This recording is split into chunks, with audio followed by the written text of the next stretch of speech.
बिस्मिल्लाहिर्रहमानिर्रहीम। अस्सलाम वालेकुम नादरीन, आप यूट्यूब चैनल देख रहे हैं। मैं इमरान खान हूँ। बहुत इंटरेस्टिंग खबरें हैं और बहुत बड़ी खबरें हैं। सबसे पहले तो आपको बताते हैं कि कौमी असम्बली की 9 नशस्तें खाली हुई हैं जिन पे इलेक्शन होना है, और 2 नशस्तें ऐसी खाली हुई हैं जिन पे वो मखसूस नशस्तों की ख़वातीन जो हैं वो आ जाएंगी।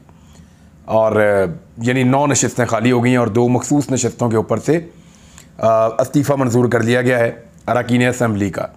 अब उनकी जगह के ऊपर आपको पता है वो ख़वातीन और आ जाएंगी जो लिस्ट के अंदर मौजूद थी। लेकिन इन 9 नशस्तों के ऊपर जो शेड्यूल है पहले वो सुने और फिर देखें। इमरान खान साहब ने स्टेडियम से बाहर बॉल फेंक दिया है शॉट मार के, यानी जैसा मुंह वैसी चपेड़, जैसा मजाक उसका बिल्कुल वैसा ही जवाब। यानी ये तो मजाक ही है ना कि थोड़े थोड़े करके इस्तीफ़े मंजूर करेंगे, थोड़े थोड़े करके इलेक्शन करवा लेंगे, अपनी ताकत को कौमी असम्बली में बढ़ा लेंगे, 1 साल और बैठे रहेंगे यहीं पे कौमी असम्बली के अंदर और हमारा दाव चलता रहेगा, हुकूमत हमारी चलती रहेगी। लेकिन उस सारे का तोड़ इमरान खान साहब ने कर दिया है और 16 नुकसान ऐसे हैं जो अब पीडीएम को हो जाएंगे और 16 फ़ायदे ऐसे हैं, यानी 16 बाउंड्रीज इमरान खान साहब ने एक फैसला करके मारी हैं। और वो कैसे किया है, यानी किसी भी मुकाबले में जब आपने जाना होता है ना तो पहले आप उसकी मनसूबाबंदी करते हैं। तो मनसूबाबंदी के पहले मरहले में इमरान खान साहब ने एक ऐसा फैसला किया है कि पीडीएम की हवा निकाल दी उन्होंने। कैसे? पहले आप ये देखें कि कौमी असम्बली की 9 नशस्तों पर जो ज़िमनी इंतखाब होना है वो कब और कैसे होना है। एक तो ये 10 से 13 अगस्त तक कागजात नामजदगी जमा होंगे, 17 तक पड़ताल हो जाएगी और उम्मीदवारों को इंतखाबी निशानात 29 अगस्त को जारी कर दिए जाएंगे, जबकि 25 सितंबर को ये इलेक्शन होगा 9 नशस्तों के ऊपर। इलेक्शन कमीशन के मुताबिक ये NA 22 ये अली मोहम्मद खान का है, फिर NA 24, फिर NA 45, NA 108 फैसलाबाद फ़ारूक हबीब वाला है, NA 118 ननकाना साहब वाला, और फिर कराची के 3 हलकों में NA 246, 239 और 237, इनमें ज़िमनी इंतखाबात का शेड्यूल जारी कर दिया। अब 9 इन हलकों के अंदर इमरान खान साहब ने खुद इलेक्शन लड़ने का फैसला कर लिया है। अब ज़रा इसके असरात आप देखें। मुझे बाकायदा लिखना पड़ा ये सारी चीज़ें जो इसके अंदर होने जा रही हैं कि ये जो इमरान खान साहब ने फैसला किया कि 9 के 9 हलकों से इमरान खान साहब खुद इलेक्शन लड़ेंगे, इसका क्या इम्पैक्ट आएगा। नंबर 1 तो ये है कि ये आइन और कानून के तहत वो इलेक्शन लड़ रहे हैं, इससे कोई फ़र्क नहीं पड़ता, वो लड़ सकते हैं। आइन और कानून के तहत है उनका ये इलेक्शन लड़ना, चाहे वो 1 सीट से लड़ें चाहे वो 9 सीटों से लड़ें। नंबर 2, ये इलेक्शन जो होगा ये पार्टी अपने ज़ाती अखराजात के ऊपर लड़ेगी। जो 9 उम्मीदवार हैं उनके ऊपर ज़्यादा बोझ नहीं पड़ेगा। पाकिस्तान तहरीक इंसाफ के कुछ उम्मीदवार ऐसे हैं जिनके पास बहुत ज़्यादा मालो दौलत नहीं है और वो ये इलेक्शन लड़ने के बाद जब दोबारा कौमी असम्बली का इलेक्शन फिर आ जाए, जनरल इलेक्शन जल्दी हो जाए, तो फिर उनके ऊपर दोबारा इलेक्शन लड़ने की सकत या बोझ या पैसा, तो ये चीज़ें बड़ा वैल्यू करती हैं। तो ये पार्टी का इलेक्शन होगा, उम्मीदवार का इलेक्शन नहीं होगा और पार्टी ज़ाती अखराजात के ऊपर इस इलेक्शन को लड़ेगी। नंबर 3, अवाम में इस इलेक्शन की दिलचस्पी बढ़ जाएगी और अगले इंतखाबात के लिए पाकिस्तान तहरीक इंसाफ का माहौल बनेगा। नंबर 4, इमरान खान और पाकिस्तान तहरीक इंसाफ की मकबूलियत में इजाफा होगा।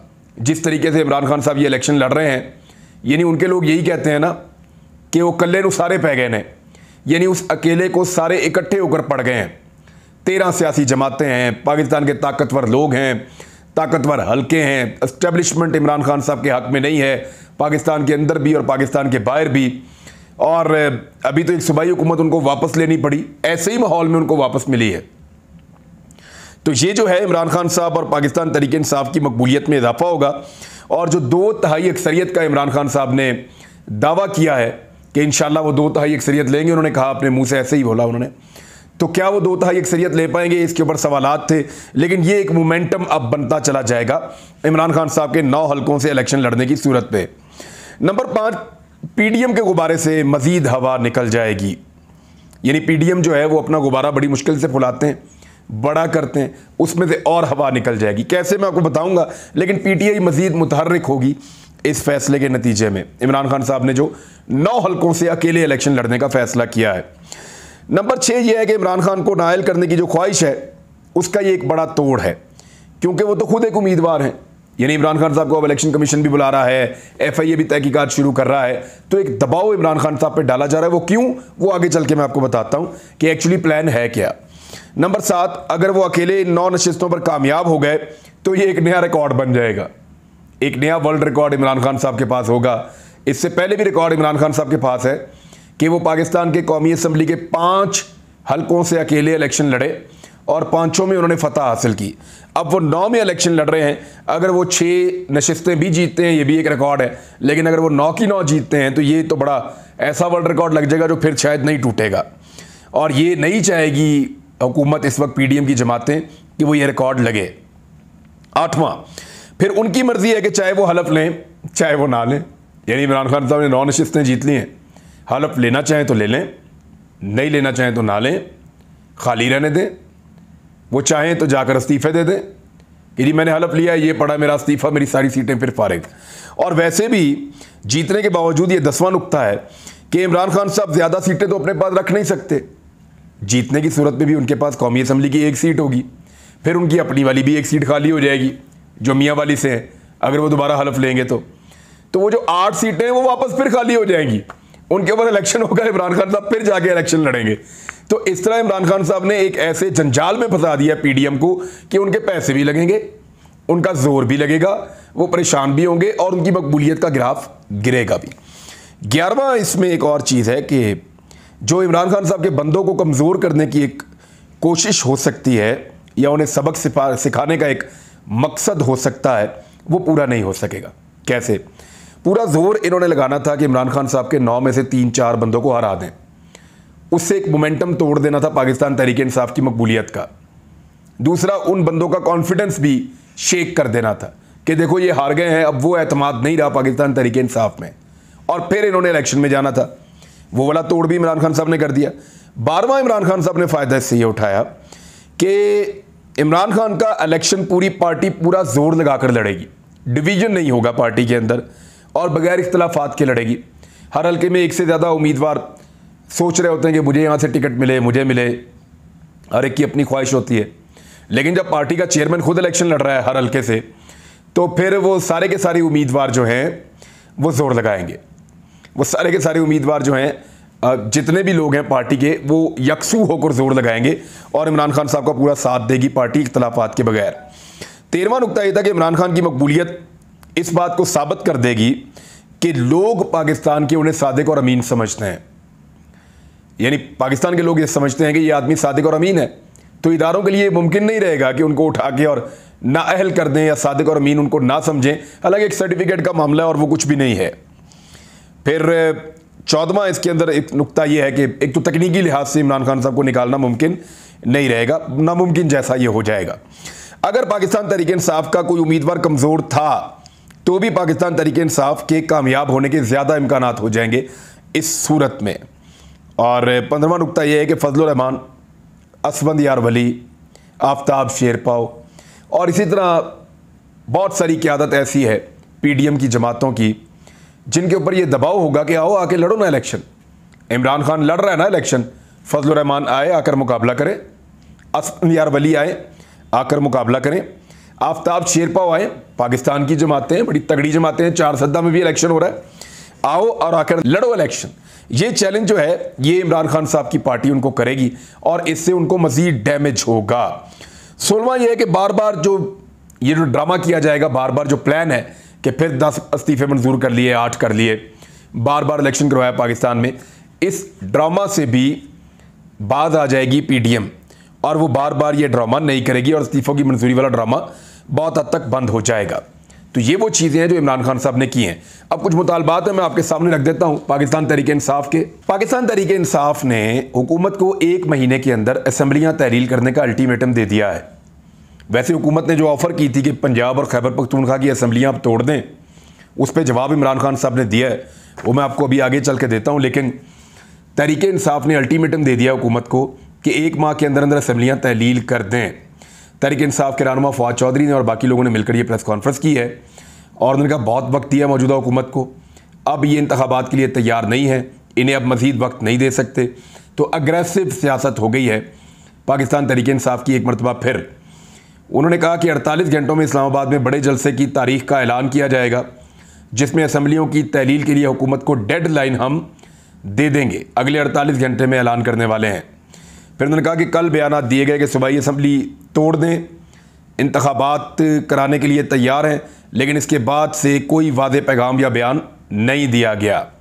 तो इसका इमरान खान साहब ने जवाब दिया। एक और चीज़ जो इन्होंने दो चीज़ें कही हैं इस प्रेस कॉन्फ्रेंस में, एक तो इन्होंने ये कहा कि ड्रोन जो हुआ है अफ़गानिस्तान में उसके ऊपर वजाहत पेश की जाए।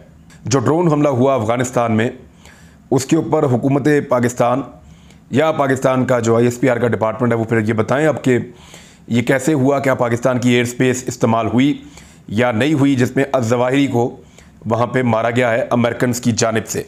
तो ये उन्होंने पूछा है। इमरान खान साहब ने कुछ बातें की हैं। एक तो उन्होंने बड़ा क्लियरली कहा कि वो पंजाब हुकूमत से ज़्यादा इलेक्शन को अहम समझते हैं। ये कोई मसला नहीं है कि असम्बलियाँ तहलील कर देना, लेकिन उन्होंने इसको एक ट्रैप के तौर पे लिया है और उनको ये कहना है कि इलेक्शन कमीशन की तब्दीली तक सूबाई हुकूमत को नहीं छोड़ेंगे। ये इमरान खान साहब ने कहा। उन्होंने कहा मुझे कोई मसला नहीं है सूबाई हुकूमत का, लेकिन इलेक्शन कमीशन की तब्दीली तक सूबाई जो असम्बलियाँ उसको नहीं छोड़ेंगे और सूबाई हुकूमत को ख़त्म नहीं करेंगे, तहलील नहीं करेंगे। इमरान खान साहब ने कहा कि हुकूमत इस साल इंतखाबात के लिए तैयार थी, मगर ज़िमनी इंतखाबात के बाद वो बहुत बुरी तरह घबरा गई है। फिर उन्होंने कहा कि मेरे से दो बड़ी गलतियां हुई हैं जब मैं हुकूमत में आया हूं। पहली गलती तो मैं नहीं बता सकता, वैसे वो आप सबको पता है जो इमरान खान साहब ने पहली गलती की थी। आप सब जानते हैं कि वो कौन सी पहली गलती है जो इमरान खान साहब ने की थी, लेकिन इमरान खान साहब नहीं बताना चाह रहे। दूसरी गलती इमरान खान साहब ने कहा कि सिकंदर सुल्तान को चीफ इलेक्शन कमिश्नर लगाना जो है वो मेरी दूसरी बड़ी गलती थी और ये गलती मुझसे हुई है। फिर इमरान खान साहब ने कहा कि फ़ौज में जो सबसे बेहतर आदमी है उसको आर्मी चीफ लगा दिया जाए। कितना बड़ा जुल्म है कि एक तकर्री के लिए पूरा मुल्क इस वक्त रुका हुआ है। आम इंतखाबात इमरान खान साहब ने कहा 2022 में ही होंगे, मुझे नाअहल नहीं किया जा सकता। इलेक्शन कमीशन को फैसले कोई और लिख कर दे रहे हैं और कहीं और से उनको फैसले पहुंचाए जा रहे हैं। ये इमरान खान साहब ने आम तरीन बातें की हैं। और एक और उन्होंने ये भी बात की कि मुझे जितनी यकीन दहानियाँ करवाई गई, इससे पहले उनको यकीन दिलाया जाता था कि ये हो जाएगा, हम आपके लिए ये करेंगे, आप प्लीज़ अभी एहतजाज ना करें, आप प्लीज़ अभी ज़रा थोड़ा सा अपना टेम्परामेंट जो है वो नीचे लेकर आएँ, गुस्सा ना करें, बयानात ना दें, राज़ों से पर्दा ना उठाएं। तो उनको जो यकीन दहानियाँ कराई जाती थी उन पर कोई भी पूरा नहीं उतरा। इमरान खान साहब ने ये गिला भी किया है। दूसरी जानिब पाकिस्तान की इकॉनमी को एक बहुत बड़ा धचका लगा है और उस धचके के बाद आर्मी चीफ ने राब्ता किया है, यानी ज़र मुबादला के ज़खायर जो हैं 20 करोड़ डॉलर्स मज़ीद कम हो गए हैं और ये लोस्ट लेवल के ऊपर पहुँच गए हैं। 8 अरब डॉलर से कुछ ज़्यादा पाकिस्तान के अब ज़र मुबादला के ज़खायर रह गए हैं और ये लोस्ट लेवल के ऊपर जा रहा है पाकिस्तान। आर्मी चीफ ने अमेरिका के बाद, यानी जब बात की अमेरिका के साथ IMF के लिए, और अब उन्होंने UAE और सऊदी अरब वगैरह से बात की है और वो कोशिश कर रहे हैं कि पाकिस्तान को मज़ीद पैसे मिलें और पाकिस्तान जो है वो दिवालिया होने से बचे, पाकिस्तान की हालत कुछ बेहतर हो, आवाम के लिए कोई रिलीफ मिल सके। ये आर्मी चीफ कोशिश कर रहे हैं। तो ये हुकूमत कितनी नालायक, नकम्मी, नाअहल और इम्पोर्टेड है कि जिस हुकूमत को चलाने के लिए आर्मी चीफ को ज़ोर लगाना पड़ रहा है और आर्मी चीफ लोगों से पैसे मांगते फिर रहे हैं कि जनाब आप मेरे मुल्क को चलाने के लिए पैसे दें। ये हालात पैदा हो चुके हैं, ये हालात पैदा हो चुके हैं और ये हुकूमत की नाअहली है। आर्मी चीफ तो मुल्क की बेहतरी के अंदर बेचारे कर रहे हैं, कभी इधर भाग, कभी उधर भाग, कभी इसको कह, कभी उसको कह। किसको अच्छा लगता है लोगों से पैसे मांगना? लेकिन ये हुकूमत का किया धड़ा है। इंपोर्टेड सरकार ने, ये इतनी नाअहल है, ये अपने मामलात को खुद हल नहीं कर सकती। इमरान खान साहब जो कोर कमांडर बलूचिस्तान शहीद हुए हेलीकॉप्टर हादसे में, इंतहाई अफसोसनाक हादसा था, वो वहाँ पे जनरल सरफराज साहब के घर गए। शहीद जनरल सरफराज, उनके अहल खाना ने उनको इस्तकबाल किया। उसके बाद उन्होंने वहाँ पे फातह ख्वाना की, वहाँ पे अफसोस का इजहार किया। लेकिन ये ख़बरें और वीडियोस हर तरफ चल रही हैं, लेकिन मैं आपको एक ट्वीट सिर्फ पढ़ के सुनाता हूँ सलीम साफ़ी का। कितना बुग़्ज़ इनके अंदर भरा हुआ है। बाखबर ज़राए के मुताबिक सदर आरफ अलवी ने जनरल सरफराज शहीद और दीगर शोहदा के जनाजे में जाने की ख्वाहिश ज़ाहिर की, लेकिन PTI के सोशल मीडिया ट्रोल्स की तरफ से शोहदा के मामले पर जो खराफात शेयर किए गए, उसकी वजह से शोहदा की फैमिलीज़ की सफ़ों में पाए जाने वाले गम व गुस्से की वजह से उन्हें आने का ग्रीन सिग्नल नहीं दिया गया। और आज इमरान खान साहब गए उन्होंने इस्तकबाल किया, बिठाया, फातह ख्वानी की है। यानी ये बुग़्ज़ के भरे हुए लोग हैं, हर जगह इन्होंने झूठ बोलना होता है। पहले सोशल मीडिया के ऊपर कुछ बेवकूफ़ लोगों ने या कुछ ऐसे लोगों ने एक प्रोपेगेंडा किया जो प्रोपेगेंडा सेल्स का हिस्सा थे। जब उन्होंने प्रोपेगेंडा किया तो इन्हीं सहाफ़ियों ने, उनके तो किसी के 2 फॉलोअर हैं, किसी के 5 फॉलोअर हैं, वो तो खबर निकलनी नहीं थी, तो इन्हीं सहाफ़ियों ने, सलीम साफ़ी जैसे लोगों ने उसको रीट्वीट किया जानबूझकर। इवन अंसार अब्बासी साहब ने भी किया, और उससे क्या हुआ कि वो बहुत ज़्यादा नफ़रत फैली, क्योंकि इनको तो लाखों लोग फॉलो करते हैं। जब वो नफ़रत फैल गई तो उसको पीटीआई के खिलाफ इन्होंने इस्तेमाल किया कि जनाब ये पीटीआई की, पता नहीं वो हैं या नहीं है, लेकिन इन्होंने पीटीआई के खाते में डाल दिया। फिर इस तरह की झूठी खबरें थी। आज इमरान खान साहब गए तो झूठे का मुंह काला, मैं इतना ही कहूँगा, और मैं क्या कहूँ। अब जो है वो असल में बिल्ली थैले से बाहर आ रही है, और थैले से बाहर झांक रही थी, अब तो वाज़ेह तौर पर बाहर आ रही है। नवाज शरीफ की नाअहली ख़त्म करवाने के लिए इमरान खान को नाअहल करना बहुत ज़रूरी है, ऐसा दिखाई देता है। मोहम्मद ज़ुबैर साहब ने एक प्रोग्राम में कहा कि आप नवाज शरीफ की नाअहली के ख़िलाफ़ अभी हमारे साथ मिल जाएं और आप कहें कि नवाज शरीफ की नाअहली ख़त्म होनी चाहिए, तो हम इमरान खान को नाअहल नहीं करवाएंगे। तो क्या पाकिस्तान तहरीक इंसाफ के ये कहने से कि नवाज शरीफ की नाअहली ख़त्म होनी चाहिए, अदालतें नवाज शरीफ की नाअहली ख़त्म कर देंगी? अजीब चीज़ है। वैसे ज़ुबैर साहब कह रहे हैं तो पाकिस्तान के तमाम हल्के मान चुके हैं, लेकिन पाकिस्तान तहरीक इंसाफ और अवाम नहीं मान रही कि नवाज शरीफ को वापस अहल किया जाए। अब नवाज शरीफ और जहांगीर तरीन को अहल करने के लिए ये सारा गेम किया गया है। अज़हर सिद्दीक साहब ने एक ट्वीट किया, वो पढ़ देता हूँ। और एक और, चुपके चुपके इमरान खान को नाअहल करवाने का जाल बिछाया जा चुका है। अपनी नौयत की ये पहली नाअहली होगी और मामला भी मुश्तरका तौर पे देखा जाएगा। अगली खबर अहम है, जब सब मुश्तरका तौर पर नए इलेक्शन से कबल अहल हो जाएंगे। फिर असद खरल साहब ने कहा कि असल खबर यह है कि नवाज शरीफ और जहांगीर तरीन को अहल करने के लिए इमरान खान को नाअहल करने का मंसूबा है, ताकि इमरान खान के साथ उनको भी अहल किया जा सके। नैब तरामीम के बाद नवाज शरीफ, मरियम नवाज वगैरह के खिलाफ सजाएं केसेस ख़त्म होने के बाद अज खुद ख़त्म हो जाएंगी। ये है जी। अब तक के लिए इतने, अपना ख्याल रखिएगा, अपने इस चैनल का भी। अल्लाह हाफ़िज़।